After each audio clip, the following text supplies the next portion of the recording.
तो अब हम थोड़े और अहम सवाल जो हैं वो आपसे पूछेंगे। हुँ। तो ये बताइए कि शिव जी के अघोर रूप का क्या राज़ है? शिव जी का अघोर रूप जो आया है, जैसे कि 108 बार जो है कि माँ पार्वती का जन्म हो चुका था। हुँ। सती के बाद, जैसे सती के साथ विवाह करने के बाद भी 107 वाला जो जन्म था, उसके बाद पार्वती ने जो है काफ़ी कठोर तपस्या करके जो है, जो हमारे अंदर जो बॉडी में जो 16 अशुद्धियाँ होती है, उसकी साधना करने के बाद शिव जी को जो है प्राप्त किया था। ठीक है? कि कहीं न कहीं वो 16 अशुद्धियों की वजह से जो है माँ पार्वती का एनी टाइम वध होता था। मतलब उनकी कहीं न कहीं कुछ कंडीशन की वजह से उनकी मृत्यु तय होती थी। तो जब उनकी साधना करने के बाद 16 जो अपनी जो शरीर के ऊपर की जो अशुद्धियों को जो है उन्होंने नष्ट करने के बाद जो है माँ पार्वती के साथ उनका विवाह हो चुका था। तो जब भी माँ पार्वती जो है देखने के लिए जाती थी शिव जी को, कि शिव जी कहीं न कहीं बहुत घंटों टाइम तक एक गुफ़ा में जाके बैठ जाते थे और उस गुफ़ा के सामने जो है ना नंदी जाके बैठ जाता था, किसी को अंदर प्रवेश नहीं करने देता था। अच्छा। क्योंकि नंदी जी को कहा जाता था कि यहाँ के अंदर किसी ने भी प्रवेश नहीं करना है, यहाँ तक तुम तक नहीं करना है। मतलब नंदी को भी जो है अलाउड नहीं था कि आप अंदर आओ और इन सारी चीज़ों को देखो। वहाँ पे जो चीज़ें थी उनकी कि 107 जो जिनकी जन्म हुई थी, जिनकी मृत्यु हुई थी माँ पार्वती की, उनके सारे जो है कपाल पूरे मंडल पूरे उनकी जो जैसे कि बोलते हैं ना जिनकी हड्डियाँ थी वो वहाँ पे अवेलेबल थी और वो उनकी माला जो है ना गले में जो मुंड माला कहते हैं, मुंड माला जो है धारण करते थे, वो साधना करते थे। कहीं न कहीं उनकी मृत्यु जो हो चुकी है, माँ पार्वती की जो मृत्यु हो चुकी है, उनको शांति मिले। और ये चीज़ काफ़ी भयावह ही थी कि वहाँ पे वो साधना उसी के लिए करते थे, माँ पार्वती के लिए। तो एक बार ऐसे हो गया कि माँ पार्वती ने काफ़ी सारी ज़िद की कि मुझे वहाँ पे जाके देखना ही है उनके विवाह के बाद। उन्होंने जो है नंदी को श्राप भी दे दिया था कि अगर आप मुझे नहीं जाने दोगे तो तुम्हें मैं श्राप देती हूँ कि तुम इनके इनके दरवाजे से यहाँ से कभी भी तुम जो है दिखोगे नहीं। तो उन्होंने कहा था नंदी जी ने, प्लीज़ माँ मुझे ऐसा श्राप मत दो कि जिनके कारण मैं अपने जो है शिव की जो भक्ति जो मैं करता हूँ, मैं वहाँ से दूर हो जाऊँ। जी। अगर आपको जाना चाहिए तो आप चले जाओ। तो जब माँ पार्वती जब अंदर जाती है, जब मुंडन माला धारण करते हुए जो है शिव जी को देखती है और वहाँ पे बहुत ज़्यादा ऐसी आवाज़ें, भयावह आवाज़ होती है, ऐसी अग्नि प्रज्वलित होती है, जिससे माता पार्वती खूब जो है डर जाती है और वो शिव जी से पूछती है कि आप ऐसे भयावह अवतार में यहाँ पे क्यों बैठे हो और यहाँ पे ये चीज़ें कौन है, ये कौन ऐसे जो मतलब कौन ऐसे जो औरत है जो चिल्ला रही है। जो शिव जी काफ़ी ज़्यादा जो है ना गुस्से में आ जाते हैं और वहाँ से ही निकल के जो है पार्वती को बाहर निकाल लेते हैं। पार्वती को जब बाहर निकाल लेते हैं तो उनका अवतार देख के वो पहले से ही डर जाती है। डरने के बाद पर सवाल तो बहुत सारे मन में थे। तो काफ़ी बार सवाल पूछने के बाद उन्होंने बताया था कि ये तुम ही हो, जो तुम्हारे जन्म हो चुके जिनको शांति नहीं मिल चुकी है। ये तुम ही हो जो जिनको मैं शांति पहुँचाने के लिए मैं यहाँ पे बैठा रहता हूँ। तो अघोर रूप जो है उनका वहाँ से सिद्ध हो चुका है।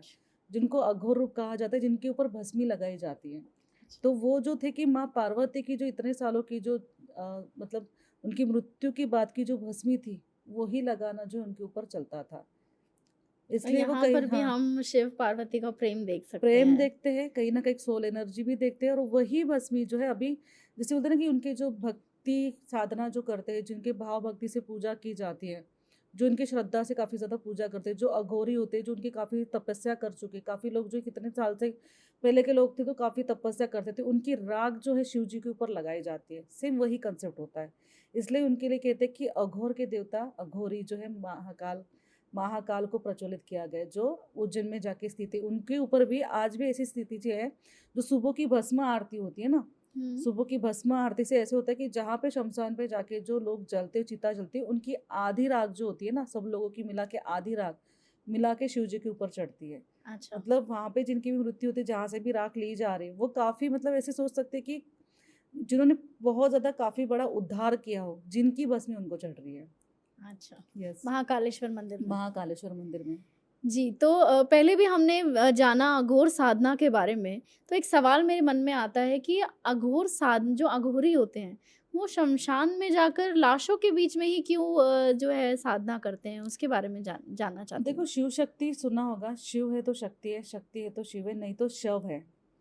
तो जो सोया हुआ होता है वो शव होता है।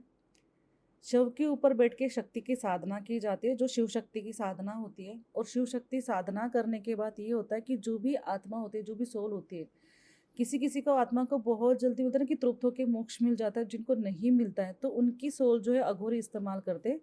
और अघोरी इसलिए इस्तेमाल करते हैं क्योंकि उनकी चीज़ें भी कभी ना कभी जो है तृप्त हो जाए, और कहीं ना कहीं ऐसे होता है कि किसी के काम में आ जाए। उनकी आत्मा नहीं, क्या बहुत जगह सराउंडिंग पे जाके ना भटके, ना ही लोगों की तरफ जो है ना लोगों को परेशान करे। जो भटकती आत्मा होती है उनको अपने वश में करने के लिए उनके ऊपर शव पे जाके बैठने का काम जो है ना ये अघोरी करते, तपस्वी लोग करते हैं। ये काफ़ी बड़ा कंसेप्ट है, और ये कंसेप्ट काफ़ी ज़्यादा अपने जो लोगों के अंदर देखा होगा कि वहाँ पे शव के सामने जाके बैठ जाते हैं। काफ़ी ज़्यादा जो है तांत्रिक जो लोग होते हैं वहाँ पे शव पे सामने बैठ के वहाँ पे कुछ चीज़ें पका के भी खाते हैं। जी। जो हाँ, रोटियाँ ऐसा पका सुनने में जी, हाँ, रोटियाँ पका के खाते हैं। रोटियाँ पकाने के बाद वहाँ पे मांस भी खाया जाता है उनका। इंसान का मांस, इंसान का मांस भी ये खाया सच जाता है। है, ये सच है। इंसान का मांस भी खाया जाता है। और कभी मतलब ये इंसान का मांस जो है ना, कभी-कभी उनको चीज़ें को काम करवाने के लिए कुत्तों का होता है। फिर बाद में जो है वहाँ पे जो आस-पास के लोग होते हैं, मतलब जो भी जानवर जो आता है, उनका भोग बनता है। फिर बाद में चौथा हिस्सा उनका बनता है, जो अघोरी जो होते हैं, जो ये तपस्या करते हैं। और इनकी तपस्या जो भी करता है ना, ये बहुत कम साल, मतलब बहुत 5 साल से 4 साल की इनकी तपस्या चलती है। कोई ना कोई इनके घर पे ऐसा कोई वंश होगा, मतलब जो कोई मेंबर होगा पहले से, इनके जो गुरु होंगे, ये जी, घर के मेंबर ही गुरु होते हैं, जहाँ से सिद्धियाँ उन्होंने हासिल की होती। ये सिद्धियाँ ऐसे ही नहीं मिलती किसी को। घर का अगर कोई वंश है, वहाँ पे चीज़ें ठीक है, तो वहाँ से वंशजवत आएगा। जैसे कि कर्मस्थल, कर्मस्थल अपना क्या होता है, 8 हाउस होता है। एस्ट्रोलॉजी का 8 हाउस आपका कर्मस्थान होता है। जैसे कि 8 हाउस में गुरु है, तो आप गुरु के हिसाब से किसी को सिखाओगे, पढ़ाओगे, गुरु का ज्ञान दोगे, नॉलेज दोगे, कुछ भी चीज़ों से मतलब पढ़ाने से रिलेटेड। अगर केतु आ रहा है, तो आप कुछ विद्या सीखोगे, तांत्रिक विद्या सीखोगे, क्योंकि मन का कारक हो गया, मन से चीज़ें चलती रहती है। तो मंत्र उच्चारण करना, बहुत सारी चीज़ें ऐसे करना। तो आपकी जो चीज़ें जो है, जो पीढ़ी दर पीढ़ी जो आ रही है, वो आप किसी ना किसी को देते जाओगे। जिनका अच्छा। राहु आ गया, तो राहु से काम चलेगा। हुँ, तो बहुत सारी चीज़ें ना कि प्लैनेट के हिसाब से, जैसे सन के अच्छा, हिसाब से, मून के हिसाब से, सारे हिसाब से। बट खास करके इनके लिए, प्लैनेट के लिए अगर चीज़ें देखी जाए, तो गुरु हो जाता है, साथ करके केतु, राहु, ये 3 प्लैनेट्स देखे जाते हैं। और खास करके शनि भी देखा जाता है, कर्म स्थान। हुँ, जैसे कहा जाता है कि आपके कितने कर्म अच्छे थे, जो आपको कर्म के फल मिल रहे हैं, और उसी कर्म से आप चल रहे हो। नहीं तो जी, वो किसी बिल्कुल। कर्म स्थल में अगर कुछ चीज़ें मतलब चीज़ें चेंज हो गई, क्योंकि वही शमशान भी है और वही कर्म भी है। तो शनि भी आपको ये एस्ट्रोलॉजी में डालेगा, और कहीं न कहीं आपको तांत्रिक सिद्धियाँ चीज़ों में आपको इन्वॉल्व करेगा। और केतु भी डाल देता है, और राहु भी सेम वही चीज़ करता है। अच्छा, तो ये कंसेप्ट जो है ना, जो आपकी कुंडली में बना है, वही कंसेप्ट आपको जो है काम पे लेके जाता है। तो ये कैसे होता है, पीढ़ी दर पीढ़ी जो है अपने कंसेप्ट को पूरा कंप्लीट कर लेती है। जैसे कि मैं भी जो कुछ जो चीज़ें सीख रही हूँ, जैसे एस्ट्रोलॉजी करती हूँ, आज नहीं तो कल मेरी बेटी आ सकती है, या फिर मेरी कहीं पोती आ सकती है। कुछ ना कुछ जिनके, जैसे बोलते हैं ना कि जिनके 8 हाउस में कुछ कर्म स्थल आ चुका है। जी, तो जैसा कि आपने बताया था हाँ, कि आपके परदादा जो थे। दादाजी तो मतलब हुँ, परदादाजी, वो भी दादाजी नहीं, परदादाजी। जी, तो जैसे कि मेरे पापा के पापा और उसके पापा, जब मैं 3 हुँ, साल की थी, तब उनकी विद्या मेरी तरफ आ गई, और ऐसे आगे मुझे पता तक नहीं चला। एक्चुअली मेरा तो काम ही था कि मैं थोड़ा एस्ट्रोलॉजी करूँ, फ़िल्म इंडस्ट्री में रहूँ कुछ। अगर अगर आपको मेरी अगर कुछ फ़ोटोज़ आपने देखी होंगी, तो मिसेस महाराष्ट्र का भी खिताब मिला है। अच्छा, एक मॉडलिंग में भी एक फेस कर चुकी हूँ। बट ये है ना कि डेस्टिनी आपको इसी जगह पे लाके डाल देती है कि जहाँ बिल्कुल, पे आपको जाना है। तो वही उनकी जो चीज़ें जो ना कि कैसे ना कैसे करके मेरे थ्रू आ गई। जब सीखी तब नहीं पता था। सीखने के बाद इसका अंदाज़ा लगा कि इनकी वो चीज़ें जो है मेरे पीछे जो है ना बैक साइड पे कहीं न कहीं भ्रमण करती है सर्कल के हिसाब से। अगर कुछ चीज़ें मैं जान रही हूँ, कुछ चीज़ें मैं सीख रही हूँ, और ये चीज़ें सारी चीज़ें सिखोने का वो बोलते हैं ना कि गुरु तत्व जो है, वो जो गुरु तत्वों से चीज़ें जो आई, इन्हीं चीज़ों को लेके आगे बढ़ रही हूँ।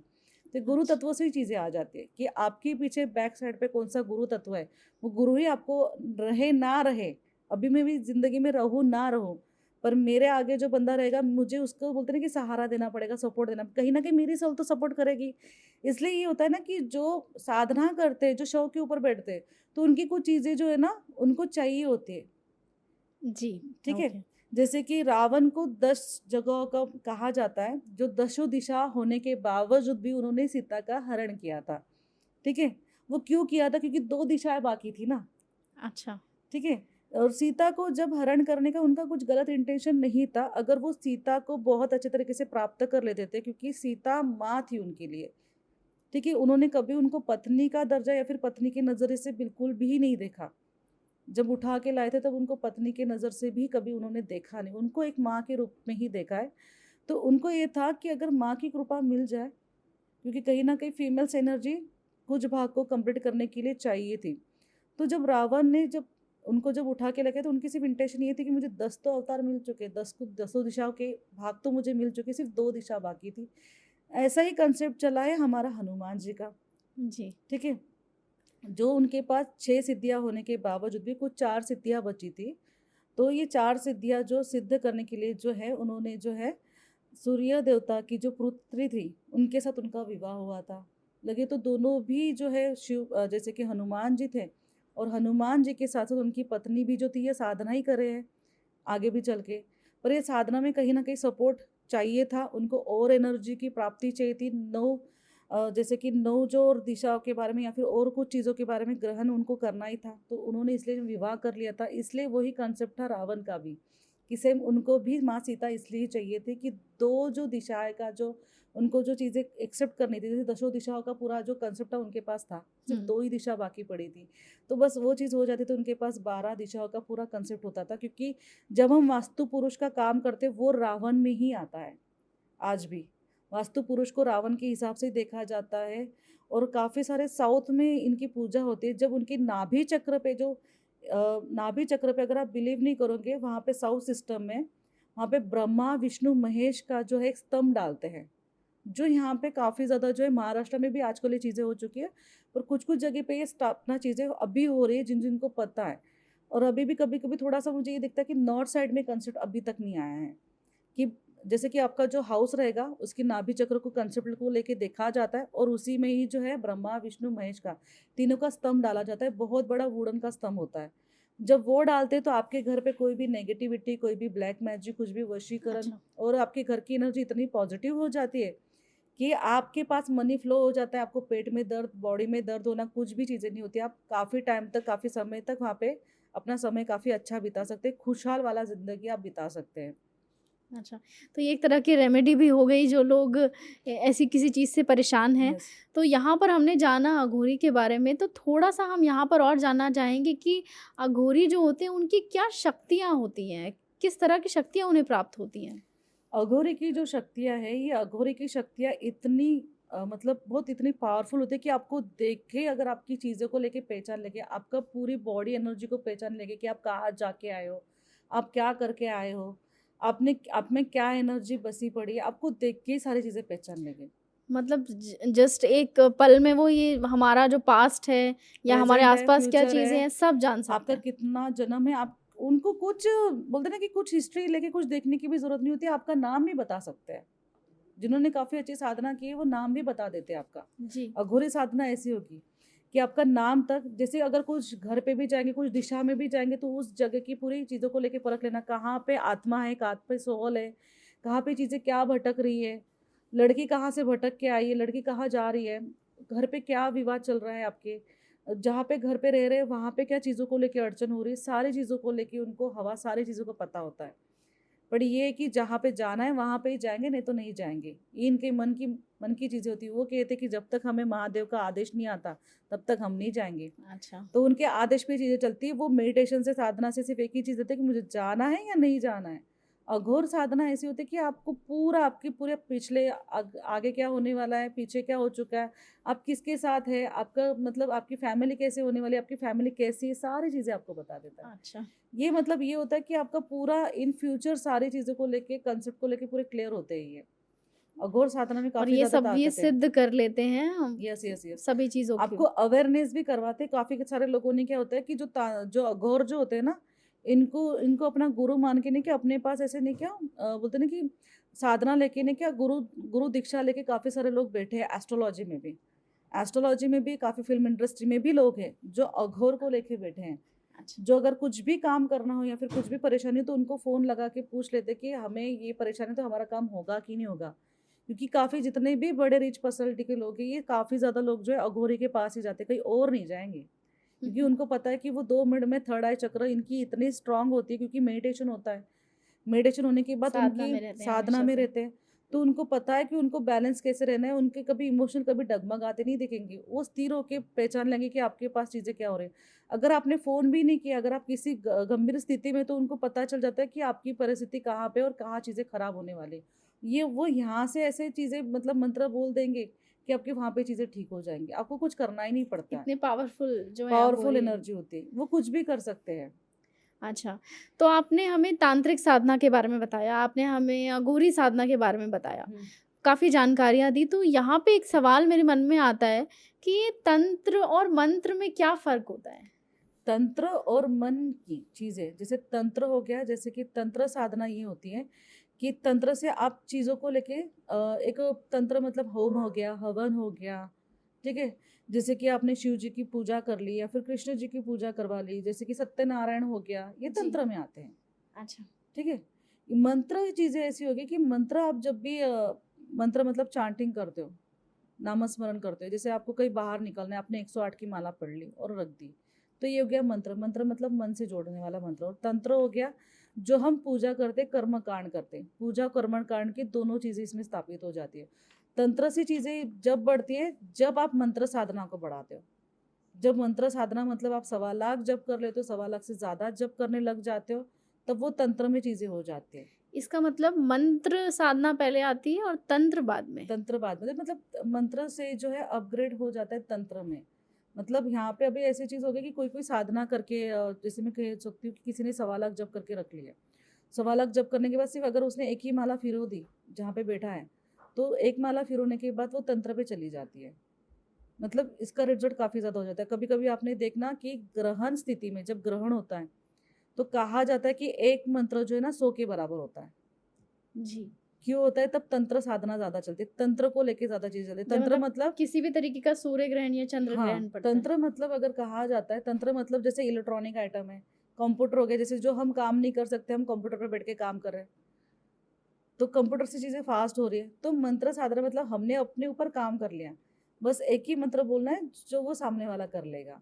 अच्छा। तो मंत्र की पावर शक्ति उससे ज़्यादा हो जाती है। जब हम जैसे मैंने कहा था आपको कि जब ग्रहण होता है, जब एक भी माला फिरोते हैं, तो 100 माला के बराबर होती है। आपने जितनी माला जप की, वो तंत्र में जाएँगी। वो मंत्रों में नहीं आएँगे। आप मंत्र तो सिद्ध कर रहे हो, पर तंत्र साधना तभी होगी जब आप ग्रहण के टाइम पे करोगे। इसलिए काफ़ी कहा जाता है कि आज जब भी ग्रहण आए, तो आप मंत्र पढ़ो, आप मंत्र चैंटिंग करो, कुछ भी मंत्र चैंटिंग करो। जैसे कि किसी का चंद्रमा खराब है, तो ओम सोम सोमाय नमः का जाप कर लेता है, कोई ओम नमः शिवाय कह लेता है, कोई जैसे कि महामृत्युंजय के मंत्र ठीक कर लेता है। महामृत्युंजय के मंत्र पढ़ने से जितने टाइम तक हो चुके, क्योंकि 3 घंटे या फिर 2 ढाई घंटे का जो है ग्रहण होता है, उस टाइम तक अगर हमने महामृत्युंजय का मंत्र पढ़ लिया, तो हमारी हेल्थ वेल्थ सारी चीज़ें ठीक हो जाती है। कोई-कोई महालक्ष्मी के मंत्र पढ़ लेता है, जिससे हमारे पास फाइनेंशियल चीज़ें ठीक हो जाए। तो वो सारी चीज़ें जब आप मंत्र पढ़ते हो, तो तंत्र में चली जाती है। ये अच्छा। दोनों चीज़ों का कांसेप्ट बहुत एक जैसे हो जाता है। अगर आप साधना को लेके अगर और बढ़ाते हो, तंत्र में जाते हो। जैसे मुद्रा साधना हो गई, तो मुद्रा भी जो साधना है, वो तंत्र में ही आती है। कि जब आप मुद्रा साधना कर लेते हो ना, तो आप बहुत सारे तांत्रिक क्रियाएँ बहुत एकदम तरह का मतलब कहा जाता है कि तंत्र साधना काफ़ी ज़्यादा बढ़ जाती है। मतलब हमारे बॉडी में जो वाइब्रेशन चीज़ें जो होनी चाहिए, मंत्र से उपरांत होके वो तंत्र में हो जाती है। जैसे कि 7 चक्रास ये भी तंत्र है हमारे। जी। जब हम 7 चक्रास को एक्टिव कर लेते हैं, तो तंत्र बन जाते हैं। जैसे कि हील करना है, जैसे कि कोई-कोई कहता है ना कि हमें मूलाधार चक्र को लेके हील करना है, कुंडली शक्ति जागृत करनी है। जैसे कि मेरे नाभि का पार्ट ठीक करना है, जैसे मेरा अनाहत चक्र ठीक नहीं है, जैसे विशुद्ध चक्र ठीक नहीं है, आज्ञा चक्र ठीक नहीं है, सहस्त्रार चक्र ठीक नहीं है। अगर आप इन पे वर्क करते हो, तो कैसे वर्क करोगे? जैसे मूलाधार ठीक करना है, तो आप गणेश जी के मंत्र पढ़ोगे। स्वादिष्टान चक्र ठीक करना है आपको, तो आपने जैसे कि माँ गौरी की मंत्र पढ़ने हैं, ठीक है? गायत्री मंत्र पढ़ लो। आपके जैसे कि जो कमर का भाग होता है, जो जी। स्वादिष्टान चक्र होता है, तो हुँ। गायत्री के मंत्र पढ़ लो। अगर आपकी कमर में बहुत ज़्यादा पेन होती है, फीमेल्स को तो काफ़ी ज़्यादा जो है पेन होता है, तो गायत्री बिल्कुल के ये परेशानियाँ हाँ, रहती हैं। काफ़ी ज़्यादा परेशानी होती है, तो गायत्री मंत्र पढ़ लो। दूसरी स्टेप जैसे कि नाभि चक्र हो गया, पेट में दर्द, पेट में परेशानी, पेट में कहीं न कहीं अल्सर होना या फिर किडनी प्रॉब्लम्स हो जाना, तो पेट से रिलेटेड चीज़ें हैं, तो गुरु मंत्र पढ़ लो। गुरु मंत्र के साथ-साथ कोई भी गुरु मंत्र पढ़ लो, जैसे कि बहुत सारे अभी गुरु जो है, किसी को भी गुरु मान लेते, गुरु मंत्र पढ़ लो या फिर ओम भ्रू बृहस्पते नमः, ये भी गुरु मंत्र हो गया। जी। अनाहत चक्र के लिए जैसे कि आप महालक्ष्मी के मंत्र पढ़ सकते हो या फिर जो है अपने जो है खास करके जो है माँ गौरी के मंत्र और नहीं तो फिर आप माँ पार्वती के मंत्र या फिर दुर्गा माता के मंत्र भी पढ़ सकते हो। आपको जो अच्छा लगे, पर खास करके अगर आपका अनाहत चक्र बिगड़ा पड़े तो आपके घर पे कुल देवता ही होती है, जो कुल देवता के नाम स्मरण कर लो। जी। जिससे क्या होगा कि आपके हार्ट चक्र जो ओपन होने के बाद क्या होगा कि आप में भी लोगों में रिलेशनशिप ठीक हो जाएगी, रिश्तों में चीज़ें ठीक हो जाएंगी, जो आपकी मैरिज को लेकर दिक्कतें आ रही है वो भी चीज़ें ठीक हो जाती है, लव पार्टनर की दिक्कतें ठीक हो जाती है। अच्छा। विशुद्ध चक्र जैसे कि आप बात नहीं कर पा रहे, किसी किसी के देखना आपने बहुत मोटी आवाज़ हो जाती है, गले में दिक्कत आती है, बात नहीं कर पाते, कॉन्फिडेंस लेवल नहीं होता है, कॉन्फिडेंस लेवल कम हो जाता है। अगर आपका विशुद्ध चक्र खराब है तो आपने कृष्ण के मंत्र बोलने हैं, ओम कृष्णाय नमः, ओम विष्णु देवताय नमः, ये मंत्र की चाट करें। राधा रानी का मंत्र बोल लो, ये भी विशुद्ध चक्र में स्थापित है, क्योंकि कृष्ण जहाँ पे है वहाँ पे राधा रानी है। बिल्कुल। जहाँ पे आपका आज्ञा चक्र खराब है, बहुत ज़्यादा आपको सर में बहुत ज़्यादा दर्द रहता है, माइग्रेन की बीमारी है, आप कुछ भी अटपटांग बोल लेते हो, आप बिना सोचे समझे बात कर लेते हो, तो आज्ञा चक्र के लिए जो ओम नमः शिवाय का जाप कर लो। अच्छा, मतलब अगर सर में आपके बहुत दर्द बहुत रहता ज़्यादा है तो दर्द है, हम या जैसे कि आपके हेयर तो फॉल हो कितनी रहा बार है। इसका हाँ, जाप करना चाहिए? जाप वैसे 108 बार का ही जप होता है। आप सुबह उठ के कर लो, शाम को कर लो। 108 बार आपको इसके जप करने ही करने होते हैं। जैसे कि सहस्त्रार चक्र हो गया, सहस्त्रार चक्र हमारा जो तालू पे होता है। सहस्त्रार चक्र पे जो है अपने माँ लक्ष्मी के साथ विष्णु जी का नामस्मरण करना है। दोनों के साथ-साथ जो है अपने जो है नामस्मरण करके उनकी पूजा भी बढ़ा देनी है। तो इससे भी क्या होगा कि आपके सहस्त्रार चक्र में जैसे हेयर फॉल आ रहा है, या फिर कहीं न कहीं आपको कुछ न कुछ चीज़ों को लेके दर्द रहता है, कुछ ब्लॉकेजेज़ आ रही है, दर्द खत्म नहीं हो रहा है कुछ चीज़ों को लेके, तो उन चीज़ों के लिए काफ़ी अच्छा रहता है। जी, हुँ, ओके। तो इसमें मैं जानना चाहूँगी कि जो तंत्र साधना होती है, हुँ। उसमें किस भगवान की पूजा होती है? तंत्र साधना में भगवान की जो है ना, जैसे कि श्री गणेश की पूजा की जाती है सबसे पहले। श्री गणेश की पूजा तंत्र साधना में सबसे पहले होती है। जब श्री गणेश का नाम लेते हैं, फिर बाद में आपको जो है विष्णु जी की पूजा करते हैं, या फिर शिव जी की पूजा करते हैं, माँ पार्वती की पूजा करते हैं। वो चीज़ें जी, इसमें आ जाती है। जैसे कि आप कभी होम हवन कर रहे हो, वो भी तंत्र में आ गया। और मंत्र में भी चीज़ें ऐसी होती है कि जैसे कि आपने किसी मंदिर में चले गए, दक्षिणा दे दी और किसी ब्राह्मण से अपने मंत्र चांट करवा लिए, ब्राह्मण को बोल दिए कि मेरी मंत्र चांटिंग कर लो, तो वो भी एक मंत्र और तंत्र साधना दोनों है। अच्छा। तो हमने जाना तांत्रिक साधना के बारे में और तंत्र साधना, मंत्र साधना ये सब हमने जाना। हम्म, अब बात आती है हम लोगों की कॉमन मैन की। तो हम्म। हमारे लिए हम कौन-सी साधना करें जो हमारे काम आए? आप उसके बारे में बताइए। जैसे कि आपके लिए अगर कहा जाए, अगर बेसिकली, तो सबसे पहले जो साधना करनी चाहिए, जैसे कि मंत्र साधना भी करनी चाहिए, जो होती है गणेश जी की। गणेश जी के मंदिर जाए, दुर्वा चढ़ाए, ठीक है, उनको हल्दी कुमकुम लगाए और उनकी पूजा अर्चना करें। उनको मोदक का वैसे भी लड्डू भोग जो है काफ़ी ज़्यादा जो है माना गया है, और उस सारे कार्यों में गणेश जी का काफ़ी प्रेजेंट रोल है। अगर आप पूजा भी करवाते तो सबसे पहले अगर आप नाम जिनका सुनोगे वो बिल्कुल। होते गणेश जी का ही नाम जी। होता है। तो सबसे पहले गणेश जी के नामस्मरण कर लीजिए। जैसे कि हमारे महाराष्ट्र में ओम वक्रतुंड महाकाय सूर्यकोटि समप्रभ निर्विघ्नं कुरु देव सर्व कार्येषु सर्वदा, तो उनका सबसे पहले नाम ये लिया जाता है। हमारे पहले तो स्कूल में भी चीज़ें सिखाई जाती थी, पर अभी जी। तो हो चुकी कि इंग्लिश मीडियम तो कुछ सिखाई नहीं हाँ। जाती। अगर हम इन मंत्रों का चांटिंग भी करें तो बच्चों को समझ में नहीं आती। बच्चे बोलते हैं कि कहाँ पे? मैंने कहा हमारे स्कूल में पढ़ाया जाता था। तो जैसे कि श्रीम ओम श्रीम गणपते नमः, ओम श्रीम गणेशाय नमः, आप जैसे करना चाहें गणेश जी के मंत्र जो है स्टार्ट कर लीजिए। गणेश जी के मंत्र अगर आप स्टार्ट करते हैं तो आप देखना कि काफ़ी ब्लॉकेज जो है ना, आपके काफ़ी जो मूल रूप के जो ब्लॉकेज है ये दूर हो जाती है, किसी भी तरीके किसी की। भी तरीके से। तो अगर आपको जब से पहले अगर कुछ चीज़ करनी है तो पहले गणेश जी को प्रसन्न कर लिए, फिर बाद में गणेश जी के बाद सारे देवी देवता के कंसेप्ट है। जैसे मैंने आपको कहा कि जो आपके 7 चक्रास जो है जो खराब हो, तो उन चक्रास के ऊपर काम करो, क्योंकि यही तंत्र है जो आपको साथ देंगे। तंत्र मतलब हमारे बॉडीज़ की पूरी एनर्जी, और मंत्र साधना से आप अपने तंत्र को सीधा करके जो है ना, आपको इनसे कुछ भी काम करवा सकते हो। मतलब ये है कि अगर आपको कोई परेशानी है तो किसी और के पास जाने की ज़रूरत नहीं आप है। खुद ही कर आप सकते हैं। खुद सब कुछ करिए और आपको फल मिलेगा। Yes, yes, yes. तो बिल्कुल हम समझ गए कि अगर आपको कोई परेशानी है तो किसी के पास जाने की ज़रूरत नहीं है। अगर आप ये सारी चीज़ें अपने अंदर कर लेंगे तो आपकी परेशानियाँ वैसे ही सॉल्व हो जाएँगी। हो जाती है। तो बहुत इन्फॉर्मेटिव ये पॉडकास्ट रहा, बहुत कुछ जानने को मिला और आई एम श्योर कि जो हमारे व्यूअर्स हैं उनको ये बहुत पसंद आने वाला है। और उनसे हम कहना चाहेंगे कि अगर आपका कोई भी सवाल है इस पॉडकास्ट से रिलेटेड तो आप हमसे पूछ सकते हैं, कमेंट सेक्शन में है जो अपने कमेंट लीव कर सकते हैं, जो भी जानकारी आप लेना चाहते हैं। और आपसे तो मिलकर हमें हमेशा ही यस, अच्छा अगर लगता किसी है। को सीखना है जैसे कि मंत्र साधना परफेक्ट तरीके से, तो जैसे कि दीक्षा भी दी जाती है मंत्र साधना सीखने की, जिससे तंत्र साधना जो है एकजुट जो है हम कर सकते हैं, जैसे 7 चक्रास के ऊपर भी वर्क कर सकते हैं। जी, तो ये हमारे जैसे कि हमारे कंसेप्ट में सिखाया जाता है। इसके लिए जो है हफ्ते की 1 डेज़ की क्लासेस होती है, ये भी क्लासेस सिखाए जाते हैं। अगर किसी ओके। को जॉइन करना है तो प्लीज़ जॉइन कीजिए। क्योंकि ये कंसेप्ट जो है ना, जो बेसिकली आप खुद ही होके अपने खुद के डॉक्टर खुद बन सकते हैं, अपने मंत्रों से जो है अपने तंत्र को ठीक कर सकते हो और कहीं जाने की ज़रूरत नहीं होती, अपने खुद के डॉक्टर खुद बनिए, वो ही बेस्ट होता है। जी, बिल्कुल। तो जो ये वर्कशॉप है, इसकी जानकारी हम आपको अपने यूट्यूब डिस्क्रिप्शन। के वीडियो के डिस्क्रिप्शन में मिल जाएगी, वहाँ पे आप जाकर ले सकते हैं। और इसी तरह से हमारी वीडियोज़ को प्यार देते रहिए, अपने सवाल हमें भेजते रहिए और जल्द ही हम अगले टॉपिक पे ज़रूर डॉक्टर मिलेंगे। खुशी के साथ दोबारा से मिलेंगे। Thank you so much for joining us. Thank you.